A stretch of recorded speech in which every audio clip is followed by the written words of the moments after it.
Napkins, we're back. Right there. Good morning. Good morning. Good morning. All right. Good morning. Good morning. I think we're live. We are ready to go. Yay. So let's get started. I'm Laurie Supinski, Program Director with Garden. And this morning we are doing our weekly version of The Juice.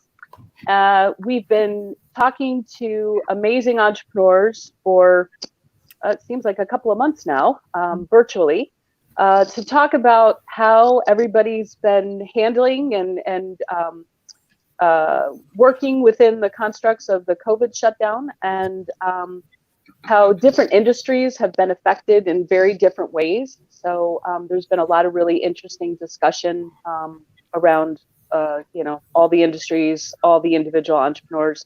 So I'm excited this morning to have a really great panel, and the topic this morning is the salon industry. And so I will introduce everybody, and then we'll kind of get started. First and foremost, I'm going to introduce Murphy Ackerman, who is with Garden as well. Murphy's our producer, so she handles all the technical stuff. So it's great. Thank you, Murphy, for all your hard work. And then this morning we have Jeremiah White. We have Cindy Beresford, and we have Kat and Molly. And so I'm going to let you introduce yourself, your business, and we'll start the discussion from there.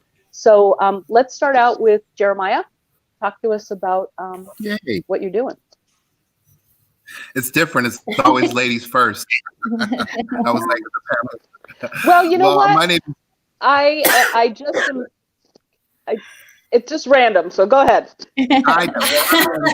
We're not upset. Let's do something different. Hey, so I'm Jeremiah. I own Reflection Salon and Suites. I've been in the business for 25 years, but I've had my own salon for 20 years. I love what we have. It's a makeup of so many different talents. So I believe it's almost like one-stop shopping. From makeup artists to barbering to hairstylists. There's even some boutiques. I have tattoo artists. So it's just an array, massage therapists. All of that happens on our floor. There's about 30 people on our team, and we basically try to service all of Grand Rapids. So it is absolutely a wonderful place to be. I work with a great team of people. We do salon. We have a salon and suites, so it's a unique setup where I love the salon feel, but there are people that have been in business for quite some time and that want a more personalized space to create for their clients. So we offer 25 of those. So it's really pretty cool. And we're on 2650 East Belt Line. And yeah, that's where we are. That's what we do. That second floor. People come up to the second floor and they're like, I really never knew all this was going on. Like you would just walk through and be like, wow. And I love that it shows a lot of personality and people can kind of create it and make it their own. So it's a great place to be. Well, it's a cool business model. Great. Thanks. Yeah, that's very cool. Cindy, talk to us about The Rise. Okay, my name is Cindy Beresford. I am the owner of The Rise Salon here in Grand Rapids, of course. Well, Kentwood, technically. I am a licensed natural hair specialist. So I specialize in caring for textured hair, wavy hair to kinky hair. I got you covered. This is my 10th year in business, and super excited about that. It's definitely been a celebration this year. And currently, I am located in a salon suite on 29th Street, the My Salon Suite building, right behind Dave & Buster's, but am launching out, actually open a larger salon space anytime now. So Thank you for having me on. Congratulations. It's amazing. Yeah. Yep. So we'll get back to that because you were in the process of moving, right? During this. Yeah. It put things on hold a little bit. Yes, to say the least. Yep. So Kat and Molly, talk to us about you guys. We are the leadership team of Otto+Grand, downtown Grand Rapids. We're right by Founders, kind of on the southwest side. We're a full service salon. We do a wide range of services. We kind of cater to the riffraff. The people who maybe feel like they want a high-end salon experience, but maybe don't feel like they're welcome to go into, your traditional high-end salon or something like that. That's kind of our motto.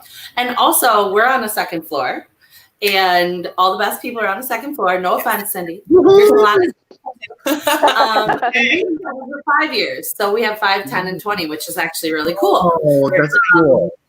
Yeah, and we were in the process of opening a second location. Well, all this happened. So we're on hold too. So we're right there with you. We have 14 stylists that are employees, and then we have 4 renters. Okay. So we have a little bit of a combination of what you all have. And congratulations on being a business owner. Yes, to you as well. Yeah. Yeah.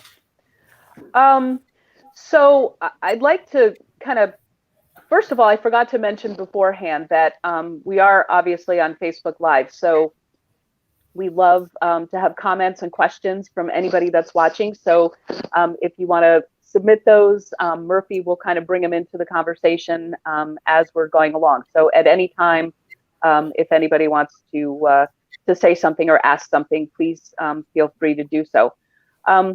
So now, it's interesting. So we've got 5 years, 10 years, 20 years. It's a wide range of experience, but obviously what's happening right now is similar for everybody. Mm-hmm. So, I think we're at a point where we can start to think about, okay, pretty soon, we don't know when, things are going to open back up. And so I know there's been a lot of discussion about the salon industry being one of the last to be able to open. And it's, obviously maybe the nature of the fact that it's pretty difficult to social distance when somebody's cutting your hair.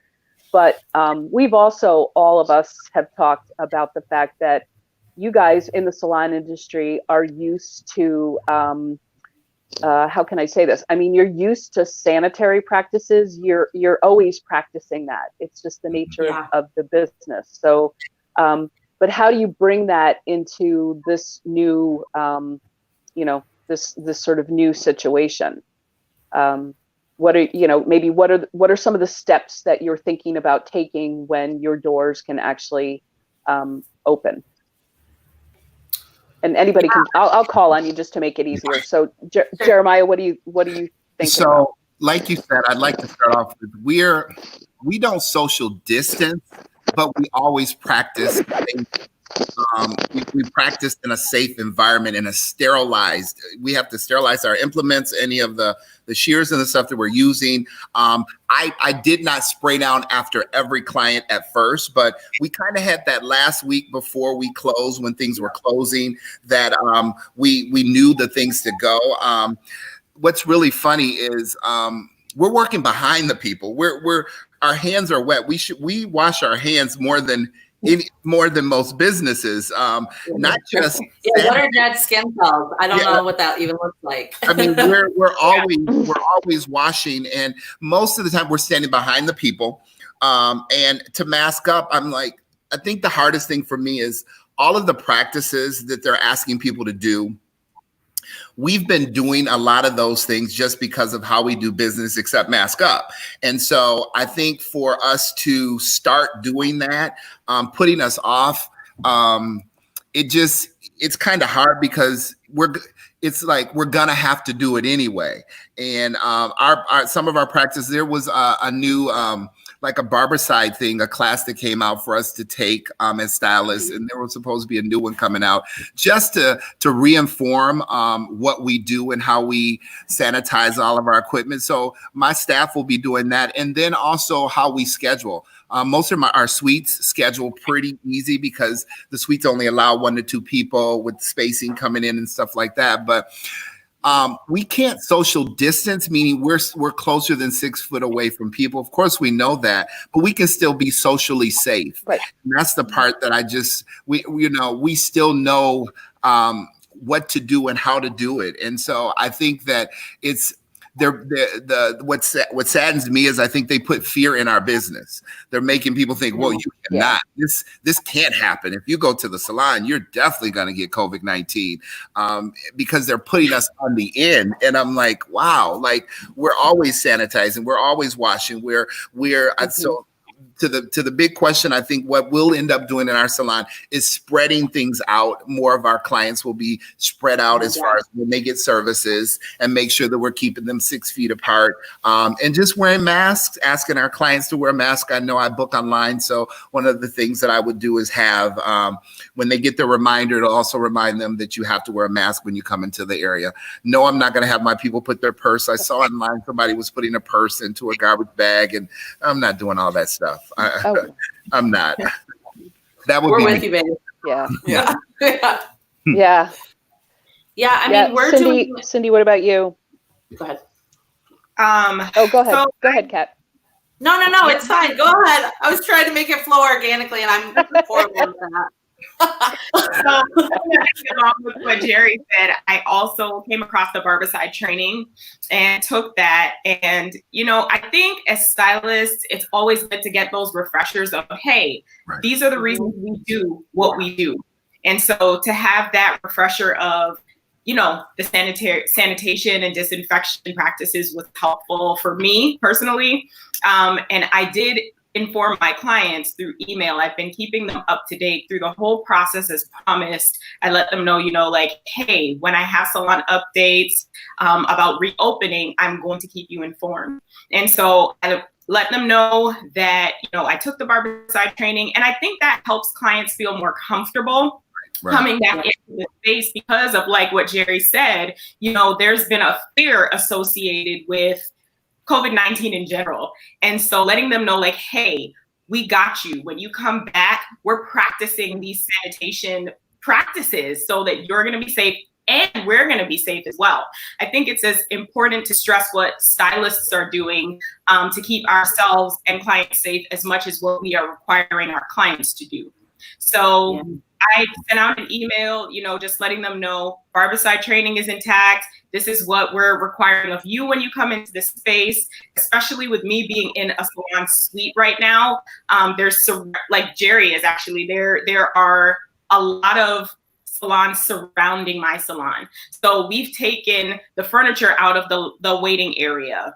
It's required that clients, be summoned in by text message versus waiting in the lobby. So the lobby area will be closed off, and they're required to wear masks and wash their hands when they enter the space. So just making sure that everyone feels comfortable so that there can be some normalcy to the experience again, that is naturally supposed to be a really relaxing experience. So upping sanitation has, in that way, is beneficial in my opinion. And then also, I think, aside from the normal practices that we already practice, like I've had to up it, like spraying after each client, just making sure it's like overdoing it. I'm convinced that some of these practices I will carry on with me even past COVID because they're just good practices. Yeah. I mean, we're kind of doing something very it sounds like we're all doing what we were taught, right? I mean, at least so I got my license in Connecticut. But I'm sure all of you got your license in Michigan. I know Molly did. Connecticut and Michigan have very similar laws, but these laws are statewide. So every state has different laws for this. But what people don't understand is when we go in and take our state boards to get our license, we have a practical exam and we have a written exam. The written exam goes over all the chemicals, I remember mine was like all skin and nail diseases. It was disgusting, but it was great. And then we have the practical part where literally every comb, every brush, everything you touch has to go inside of a Ziploc bag and has to be sterilized and has to be cleaned between each client. And at least at my salon, I'm sure you guys all have practices like this. We have Clippercide, which is a spray version of Barbicide. So for people watching who aren't stylists, Barbicide is just our fabuloso. It's what cleans and disinfects, and we use it on everything. And so we've just been spraying everything with that after we use it. And then at the end of every day, we were having everybody clean their brushes and things like that, and doing the bathroom once an hour. We do lashes, microblading, and sugaring as well. And in our specialty rooms, we are starting, before COVID, we actually, the week of, had people wear slippers in the salon. Because, people spit on the ground, people do lots of gross things on the ground.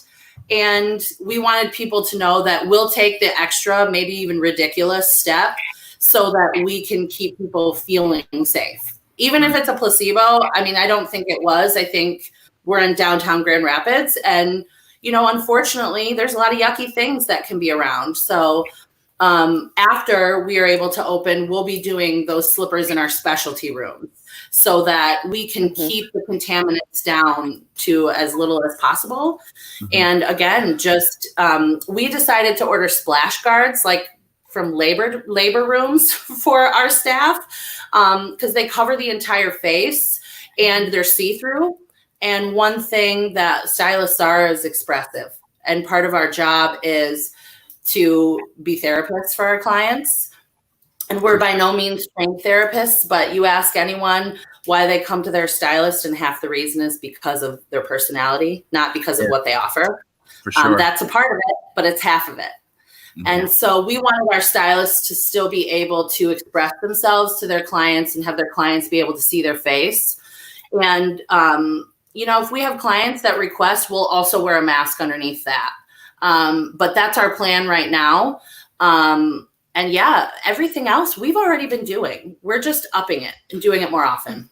There's another training we're requiring all of our stylists to do the Barbicide training. We found another one through Milady, which is, the statewide curriculum for cosmetology estheticians. Yep. So they're also doing one. So we're having everybody complete that as well. And just, I do think that it gives our guests a lot of security, just kind of seeing that. But, you're right, Cindy, what you said, it's just always good to go over, what we were taught and what we've always been, taught to practice. And sometimes, like, through the years, we kind of maybe we'll get a little lax on one thing or another. So it's just really good to refresh and tighten up on all that too. So. And one of the things I was going to say, it's doing all that and still providing it where people don't feel like terrorists, where you just you really have to try to infuse all the new practices in, because one of the things they come for is for relaxation and just kind of their shoulders are up when they come, they want their shoulders down, and they just want to have an intimate time there. So practicing all those things while still making people feel like, wow, you just had an experience with your stylist. So trying to infuse that in without being like, okay, here we go. You're not going to make it here. Yeah, and I don't know about you guys, but we have clients who we're the only people who touch them ever. They live alone, or they have, mental health issues that keep them from getting comfortable. I had a client that every time she came in for a year, I couldn't have anyone else wash her, brush her hair. She was agoraphobic. And her sons would bring her in and they would stay with her. And now she comes alone. She drives a motorcycle and she says, Kat, you giving me that massage today? Because she cannot wait for that connection because she's comfortable with me. And it's important for people's mental health too. It is. Yeah. It's such a beautiful thing when our clients get. Yeah, absolutely. So what talk a little bit about your stylists, your employees, or the other stylists that are in and with you. What are people, are people anxious to come back? It's a mixed bag. It's a mixed bag. I'm sure it is for you guys too. We have people that are terrified. We have people that are like, this is BS. We have everybody in the gamut, because that's how everybody has mixed feelings right now. Yeah. We all want to keep each other safe, but we want to support our families, and we want to be looked at as professionals and not just fluffy hairdressers who aren't important. Right. That's a big thing for us I'm just going to dive right into that, because that's, one thing the governor actually said yesterday, that she would really like to get her hair done, but it's just not important right now.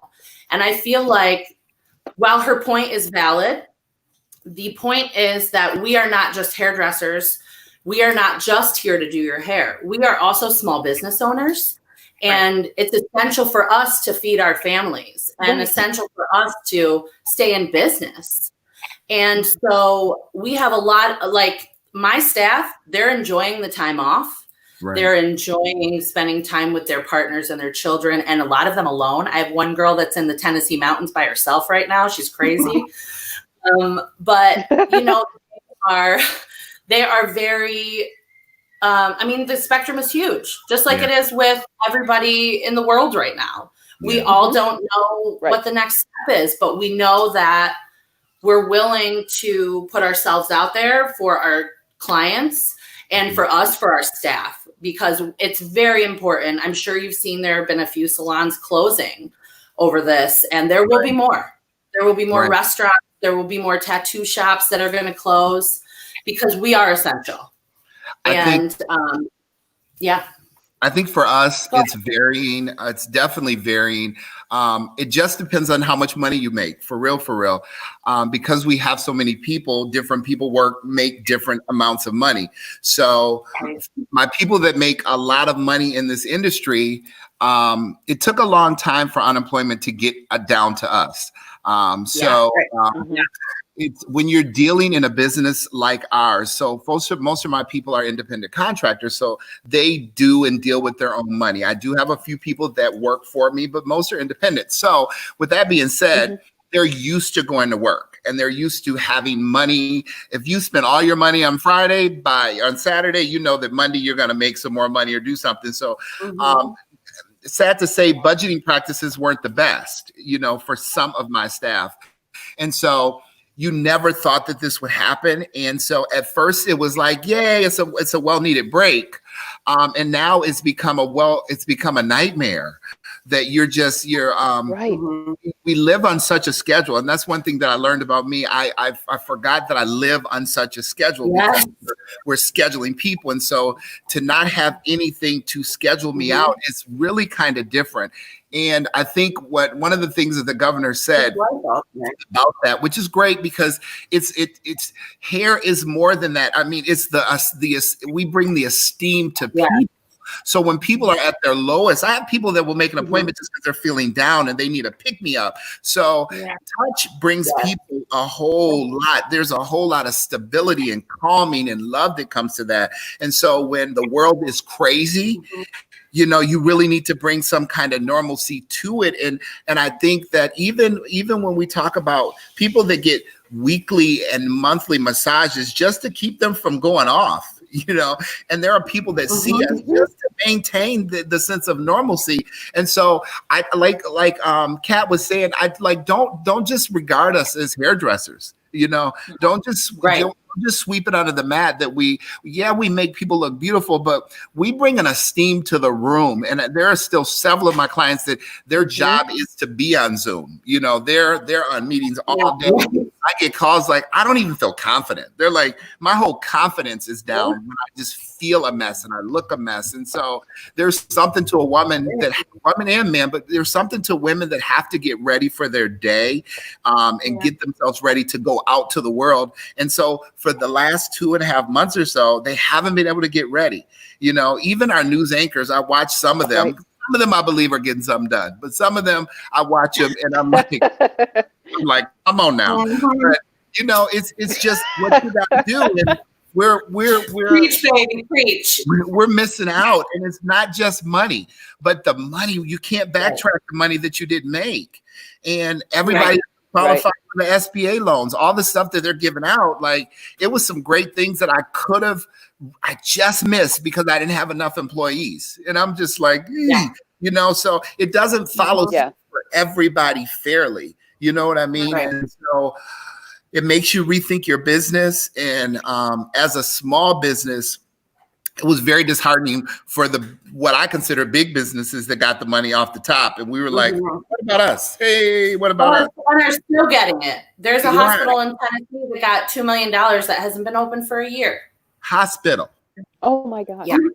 You know, so it hasn't been open for a year. It was all over the news this week. And those are the things that I have to deal with my staff. We have a group me and we talk about all the time. And just I wrote a grant with a friend of mine to give some relief and some money to them and some groceries to them. So it's just really making sure everybody's okay. And I think more than anything, we knew we were a family or a tribe. I think through all of this, we've learned to lean on each other, talk to each other, and just make smiles. And the stuff that really got on your nerves about your teammates, you're like, ooh, I need her to come in here and make a come noise and just get on my back and razzle, girl. You inappropriate. Food in the back room again, please. I miss you. We need some inappropriate people right about now. What you get you so far. Jerry, to kind of speak to what you were saying about being prepared, definitely at the beginning of this all happening, you know, it's been amazing to have this time off as a stylist. I don't know about you guys, but this profession is very physical. And a lot of people may not realize the impact that it actually has on your body. And I was like, it's amazing how God answers prayers that in a way that I never expected possible. Like, I never would have expected a 2-month break to be possible. And I was like, God, I just need time to recover. I just need time to go home one day and my body not be aching. Because as stylists, we're crazy enough to go back every day for the next 10 years because we're called to do what we do and we love to do what we do. But definitely time, be grateful for a break. It's also reinforced the reality that we need to have our financial structure in place to cover us in times like these because of how our business is set up. You know, we have a certain amount of cash flow, unemployment, super grateful for it if you got it. But it doesn't really touch what we make in a week. You know? Or what we can to stay open. Yeah, really. Exactly. To recoup your costs of maintaining your business. Yeah. Right. We were actually very good savers before this. And as soon as everything happened, our savings is gone. I mean, it's completely gone.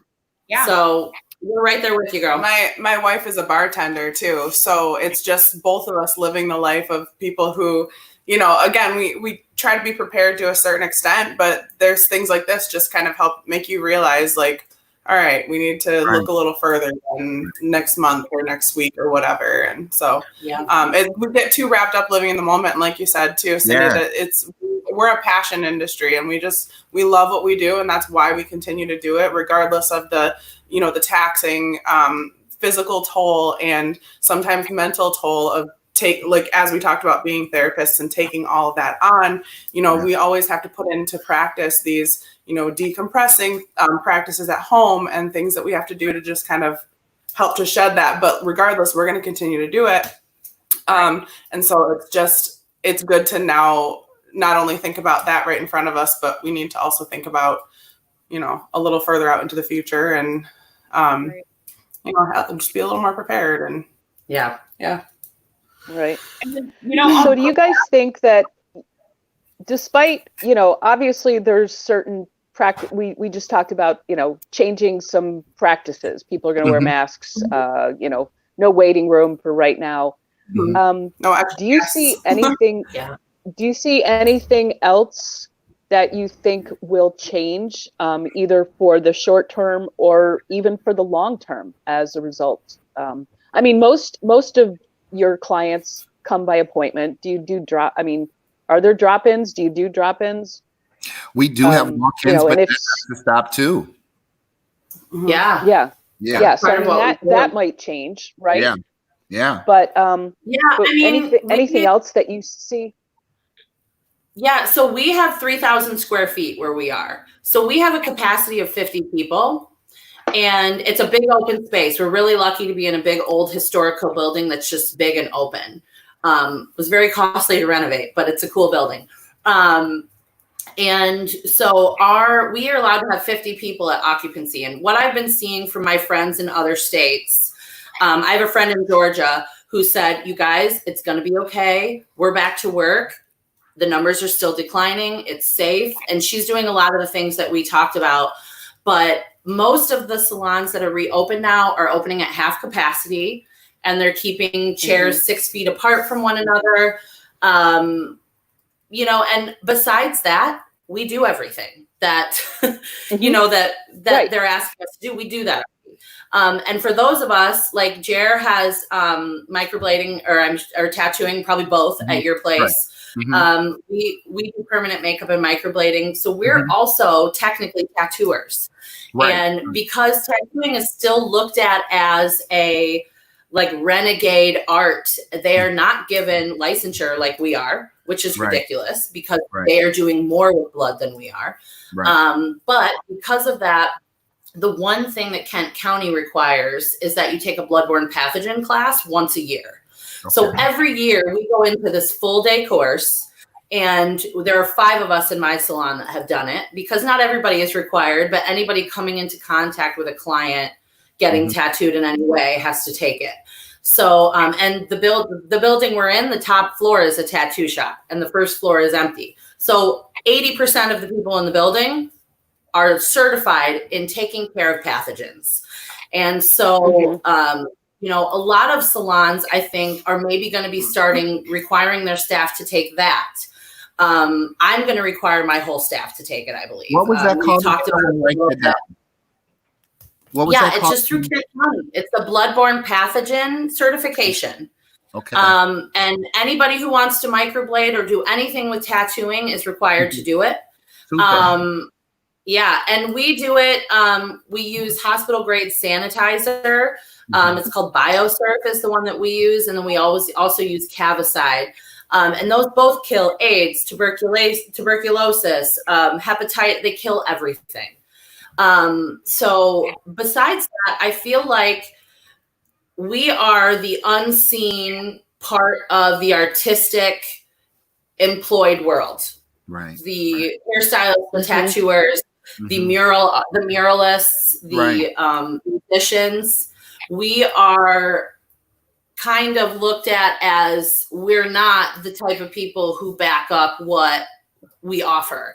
And it's really the opposite. And so, I mean, other than that, we're continuing as usual. We're just being a little more vigilant and doing it more often.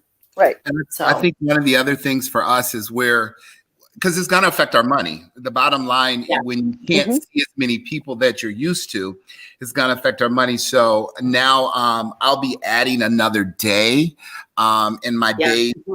I already start for the most part, 5 to 6 a.m. most days, 5 a.m. 2 to 3 days a week and 6 a.m. the rest. So what that means though, I'm adding I might add a Monday and a Tuesday on and half a day it, so I can stretch the day out. So you can see the same amount of people that you were seeing, but now it's got to go over more time. And so, so it really changes the money. And then that's the other thing, getting it back, getting the rhythm of money back to normal. And that's one thing they've learned to do their own hair. That's a good thing. So, because there are people, especially in the African-American community, I had ladies that didn't even own shampoo because I saw them every single week. So it's those types of things. And I've seen them on trails walking there. Look at me, how have I done? And, asking me how well have they done. But what happens then is that'll affect the money, because then people who used to come every week might be like, you know what, I can come every other week now. I'm okay with this thing. Or I can come once a month now. So it it changes things, you know what I mean? And just go ahead. Or should have, like, I've had a different experience. Like I said, I specialize in textured hair. So like a lot of my clients, they have a buttload of hair. And I've been offering virtual consultations and even virtual appointments, because some clients, they literally have never done their hair. So they want me to walk through the shampoo process, the condition process, the twisting process. And so I've done a full appointment virtually. And they are pretty much like, Cindy, what the heck? I did not realize how much work you put into this. Yes. Yeah. Bigger tips. Right. Yeah. So, like, some people, I feel you, Jerry, because they've had to learn to do their hair in this time. And they may decide to stretch it out. But then you also have those clients who are like, I do not want to do this, because they've now experienced that as stylists, we often make the process look a lot easier than it is. Yes. Yeah. So they can't wait. Well, I'm sure you've all gotten the text, I will pay you $1 million if you do my hair. Yes. We've all gotten that text. I will give you $1 million if you do my lashes. And I want to step on it. Yeah, I mean, we have those people too. But we have the people that are going to people that are working from home. We have people that are doing their own hair. We have people that are having husbands and cousins and, you know, whoever do their hair. And that's great. But I'm with both of you. And I think that we do have both of those people. But I truly think that we bring something special. Right. And just from the couple minutes of meeting the both of you, I can tell why your clients go to you. Aww, you know, yes, we're good at what we do. Yes. But we're also really inviting and really engaging people. And we're damn good at what we do. We're damn good at it. And so I think that people, at least we have a lot of friends in the service industry. We kind of cater to the 25 to 35 age group. And of course we have people outside of that range, but we have a lot of servers, tattooers. We have a lot of other hairstylists that come in for all kinds of services that maybe their salon doesn't offer, or they've been going to this person since before they were a stylist. Right. And, you know, those people are all waiting, and they're saving their money. Yeah. And they're telling us, girl, this next check, I'm getting those extensions. Boom, boom, boom. Yeah. Yeah. Money. Yes, yes. Well, I mean, and like you said, most of our staff didn't get unemployment until a couple weeks ago. Right. So for a month and a half, almost 2 months, they were surviving off of their last paycheck and maybe their stimulus. Right. Because I know Molly didn't get her stimulus until just a couple days ago. I still haven't gotten mine. No, I got mine in the mail, paper check. Really? So mine will come in the mail, but my wife nor I have gotten ours.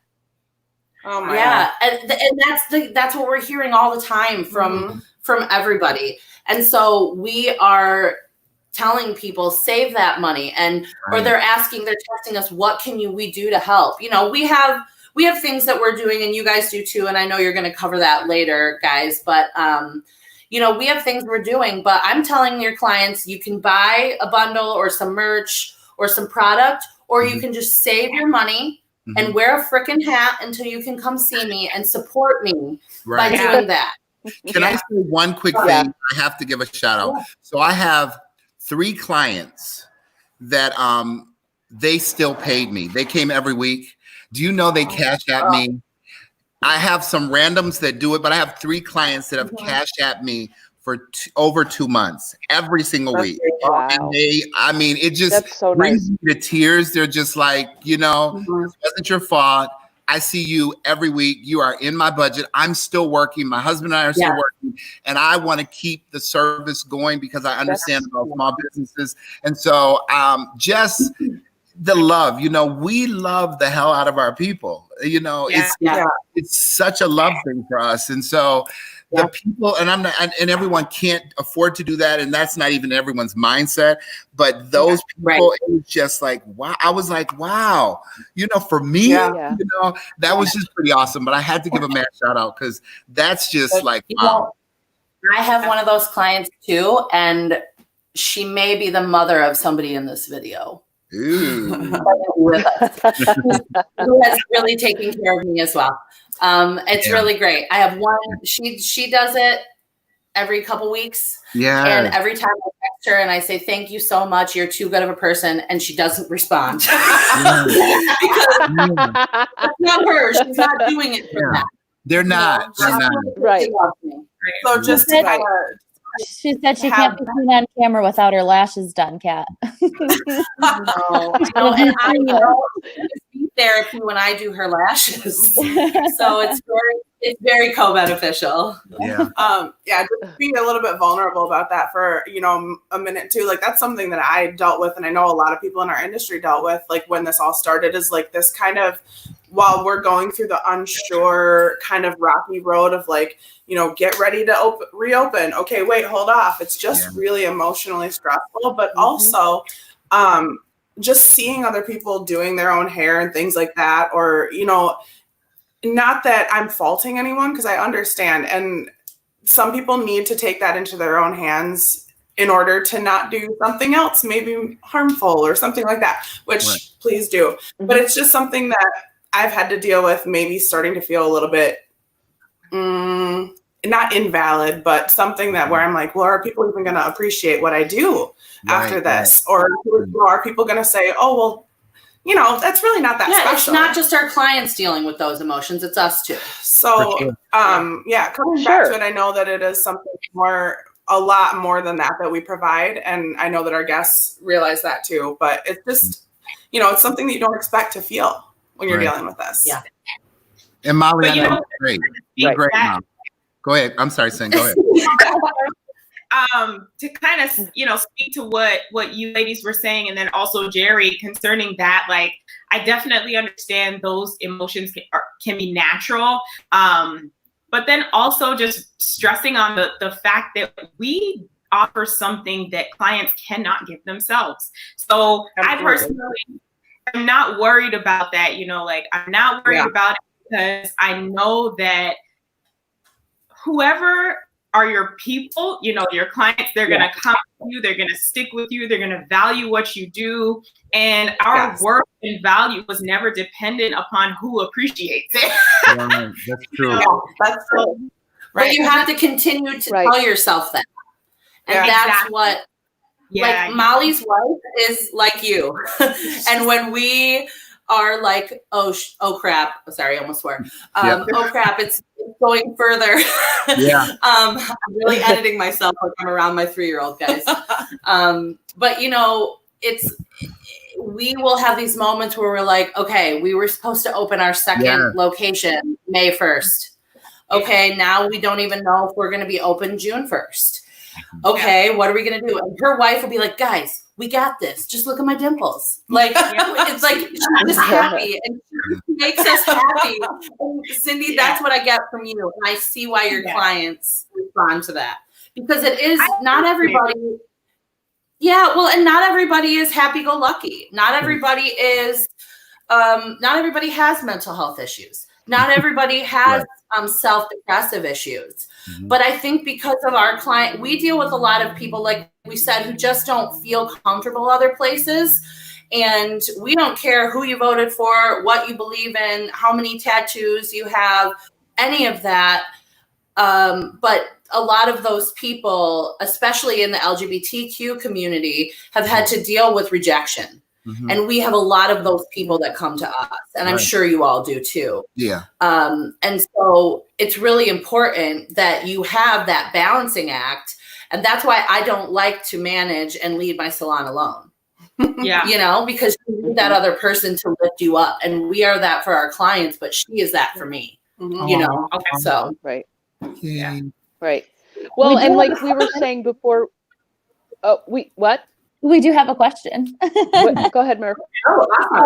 Okay. I wanted to jump in. I was just going to jump in because Cindy started to touch on it a little earlier, so I didn't want to move too far past it. So we have a question, and maybe Jeremiah and Kat and Molly can elaborate a little, since Cindy touched on it a little bit. But how are you supporting clients in their home? Are you doing delivery services with any in-home cuts and in-home stylings? So for me, I haven't went to anyone's house. I feel like I don't want to. I don't know how you keep your place. I don't know how many people come in and out, and I just haven't done that. But I have made care packages for people and kind of, like Cindy said, walk them through, tell them some things that they could purchase. And it did recorrect me to start selling. I used to a long time ago sell like shampoos and conditioners and styling aids that people really never bought. But I do know that they're going to be buying some just to have on hand now. So I really just try to we'll do a FaceTime, a Zoom, and just kind of talk them through it that way. But I haven't went inside anyone's home. Yeah.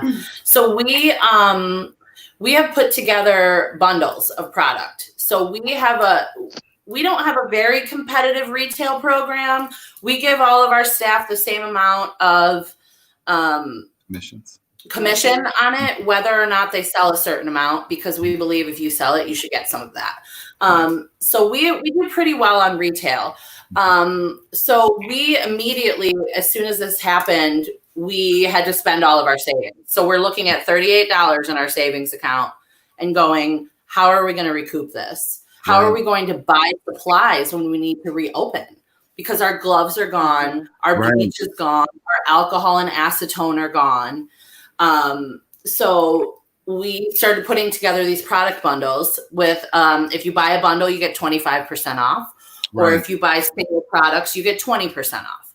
So we have been pretty successful with that. Probably the first 6 weeks more than now. Now we've slowed down a little bit, but honestly, it's partly because of us.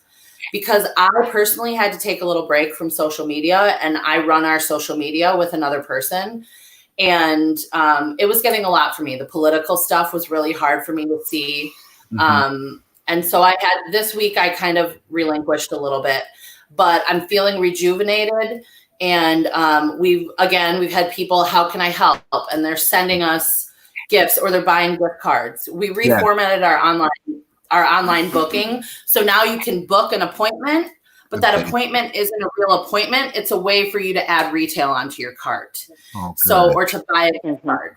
Yeah. So we've been doing that. And we've been doing a lot of so once people get those, then we'll offer support too. Like we'll say, you can contact us after you get your product bundles. We'll walk you through how to use them, do a little like you guys have been doing virtual tutorials on how to use all those things and everything like that. Yeah. We posted videos almost every day. This whole time of tutorials from our staff, or just like we had one staff member that was like, I'm not feeling it. I'm not doing good emotionally. I'm going to do a video that's not about hair. And we were like, sweet, your clients just want to see your face. We had one girl do something about crystals and another do some whipped coffee, and just it's connection. And those videos brought in a little bit of resale. And we've had a lot of people that are like, what can we do? And so we do the best we can to make them feel thanked for that, and send little extras in the mail. When people buy a gift card, we're sending them a thank you card. So just little things like that. But I mean, there's only so much we can do. We're a hands-on community. So, and you can't spend all of your money trying to do it, because then you're still keeping yourself, you're trying to stay above the water, not spend so much. So it's like, how do we do it? But when you personalize it, I think they love it. Just a handwritten note, that goes a long way. Definitely. And it's definitely forced us to be. And Cindy, you said, oh, go ahead. Nope, I was just going to say, you've been sending out product and with the tutorials, are you going to keep up those tutorials or the online consults after? I mean, is that going to be something that you're going to do more of now, do you think? Yes, I actually do. I was just saying, this time has definitely forced me to be more creative in the way that I interact with clients and the services that I offer. And so virtual consults, it's definitely easier as a stylist to be hands-on and feel the hair and see the hair. But there's certain online virtual consults that, yes, I still will continue with after COVID. and then even being able to speak to what you ladies and Jerry were saying, like I've offered no contact delivery of product to clients in this time as well. So just literally dropping it off with gloves and a mask on their doorstep, no contact. Yeah. And then also I set up an online boutique on our website. So which was in the plan to do before, but just never had the time. But this time allowed me to finally be able to do it. So like, yeah, there are things that I've established in this time, such as that I will probably continue. Right. Well, and this year was like, I don't know about you guys, but we were way overbooked.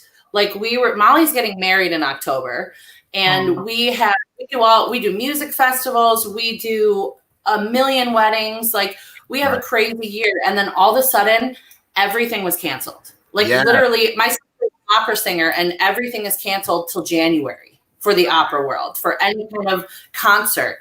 And and we do a lot of that stuff. And it forced us to take time and slow down. Mm-hmm. And it was not, I remember looking at Molly before this all happened and being like, this year is going to fly and we're going to hate it. And I want to enjoy your wedding, and I want you to. And, and it was a blessing. I think this whole thing has started to heal our world in physical and emotional ways.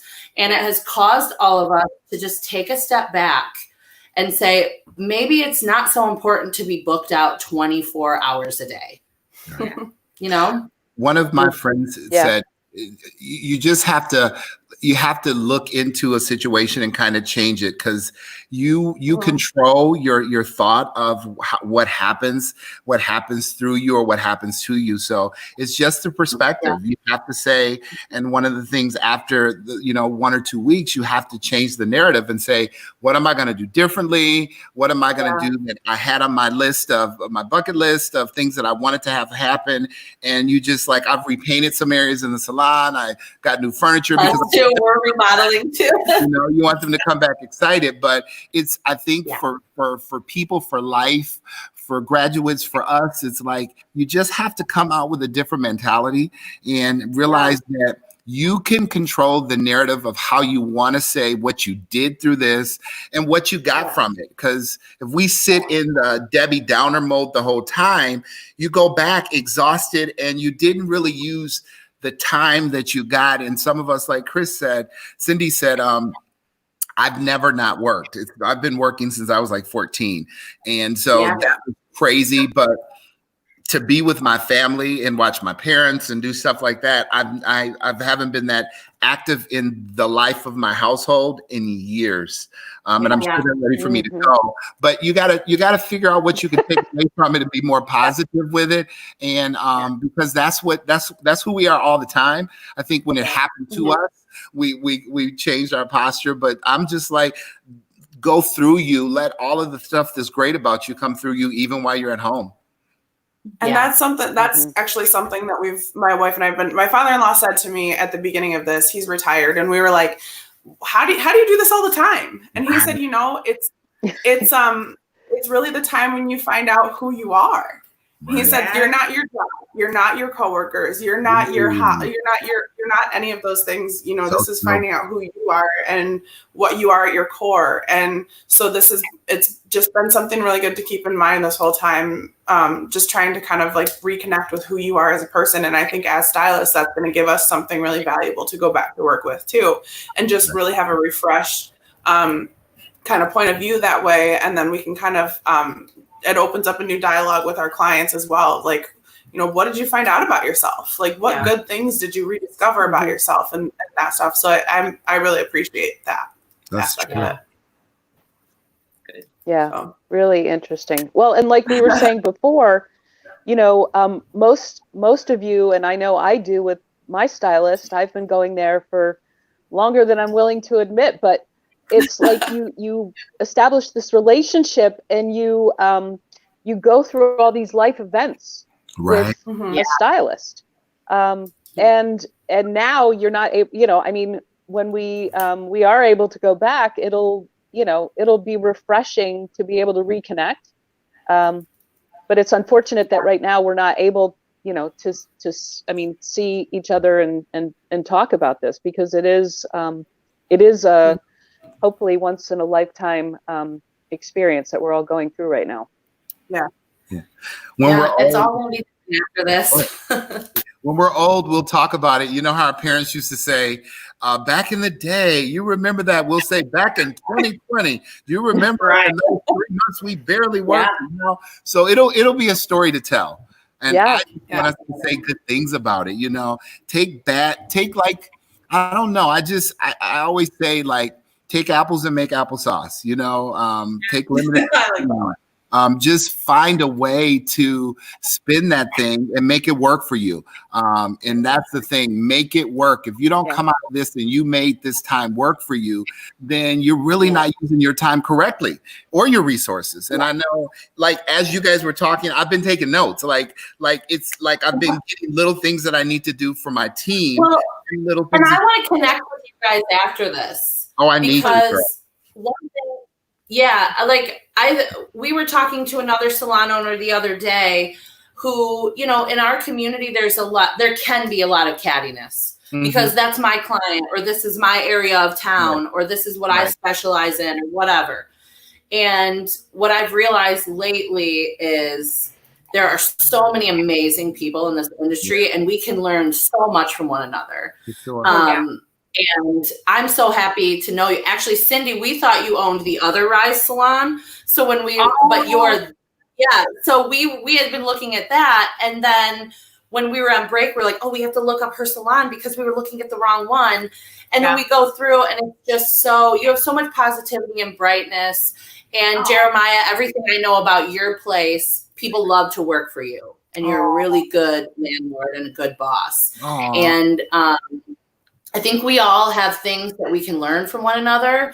And I know, I think a year or two ago, there was a Michigan Beauty Association group that was started, and it's grown immensely over this pandemic. And so I think if there was a way for us to bring stylists together in this city, or at least regionally where we can work together instead of fighting one another, to really help one another, encourage one another, and really bring back a sense of family to our industry, and not such a disjointed, kind of competitive feel, because that's not at all what I get from you guys. And I'm so excited to know you now. So it is. It was really cool. I think one of the things that I hated about our business, even people that have worked for me and that have gone on, we all work the same hours and we're all grinding at the same time. So we don't get a chance to visit, to pop in salons and see what's going on. So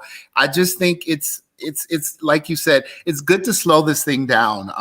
Sometimes it's not like we're herding them in like cattle, but we're so busy and we're so schedule or structured that it will be a good time. I know in my gym booking, I'm just extending the services longer, because when people come back, it's going to take a little bit longer because, their roots have grown out. The stuff that we have to do is going to take a little more time, and then also creating a different social distance. But I think just spending time with people is one of the things that is going to be great. Yeah. It's going to be really hard not to hug everyone. That's going to be the hardest thing for me. I'm going to hug them on the side. Give them a side hug. We are huggers. We tell our clients we love them. I have clients that kiss me on the lips without permission, and I don't care anymore. Like, bring it on, baby. Bring it. And I have people, like you said, that don't hug. They're like, you're the only person I hug. I have a lady that was really kind of stone cold for years and years and years. And it's crazy. Like I got invited to everything, like her daughter's wedding. I did the whole wedding party, but when her mom died, she lost her dog. Like she called me and included me in it. She's like, I have your picture on my mirror. You are a part of my family. You know what I mean? And so those things, it goes a long way. And that's what when you were saying, we're more than just a stylist. We become just a part of their life. We go on life journeys, like you said, Laura. We're a part of so many of their transitions in life, and so I think people realize it, but I don't think even people in politics realize that. They see the same person, they've seen the same person for years, and they don't realize what they've done for them. Even their makeup artists. I'm like, baby, we making you look years younger. We giving you right. Well, and I worked on the East Coast for a long time, and I did I've done some Bravo celebrities and people who think they're very important.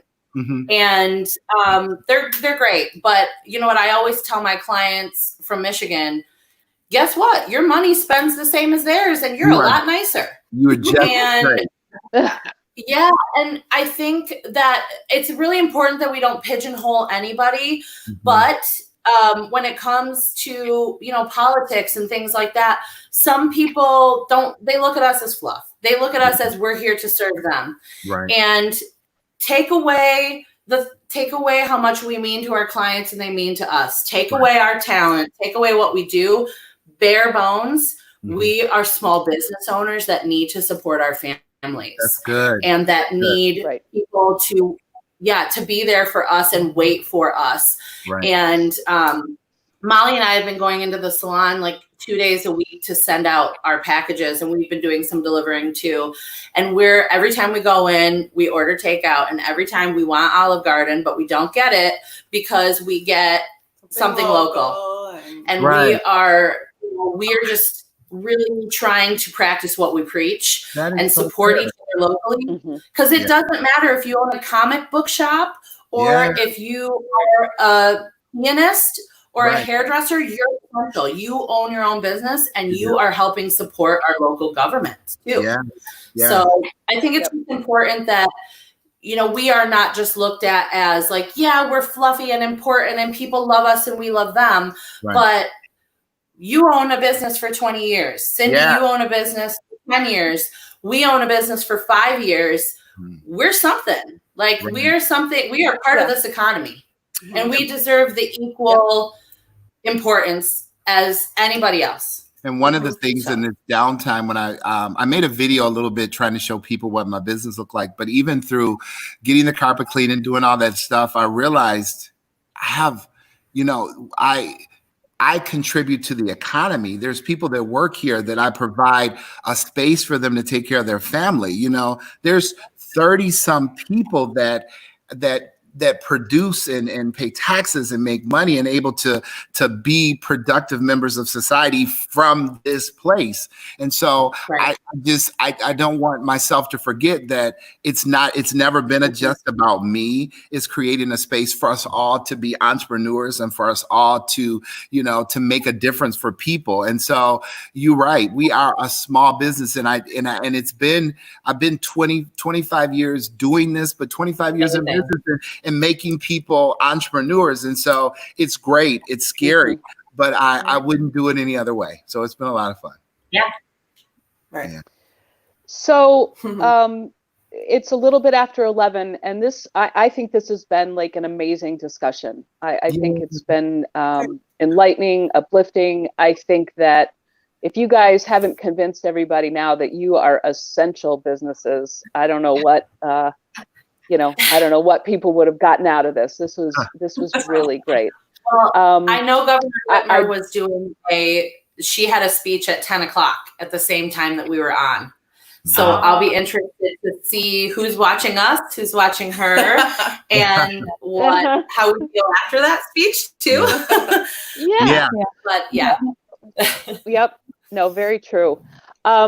Well, I just want to thank everyone, and I'm glad that you guys got to connect, and I hope that you do, you stay connected after this. And I'd love to, hopefully within a short period of time, everybody will be back, back up and running with doors opened, but we're going to continue to do the juice. And so at some point, I would love to reconnect with you guys and see how things are going. So hopefully we can do this again. So thank you so much. I really appreciate it. We got dinner for you guys. We need to get together and have dinner and drink. That would be great. with my blonde. Awesome. Yeah. We got you, girl. All right. Thanks for Well, thanks again, really everybody. You guys bringing us have a great on day. and bringing awareness. awareness to our industry. We really appreciate it. Yeah. Absolutely. And Kat, Molly, and You are Cindy, welcome. you guys are wonderful. And as you said earlier, I mean, we add something. We add a secret sauce to this thing. And I love to see other people. I mean, we could talk all day about what we love about our business and who we serve. Laura, Murph, we're glad you're here, but we were having fun whether you guys were here or not. You didn't need us. But you did not need us. It's really good to see people that love and care about what it is they do. And it's not, we get the pleasure of doing it, and the benefit side to it is that we make money doing what we love. So it's pretty great. Right. Yeah. Definitely Very lucky. Cool. Yay. All right. Okay. All right. I think we're going to wrap up. Cool. Thank you so much. Thank you. Thank Okay. you. Very well. Okay. See you on the other side. Bye-bye.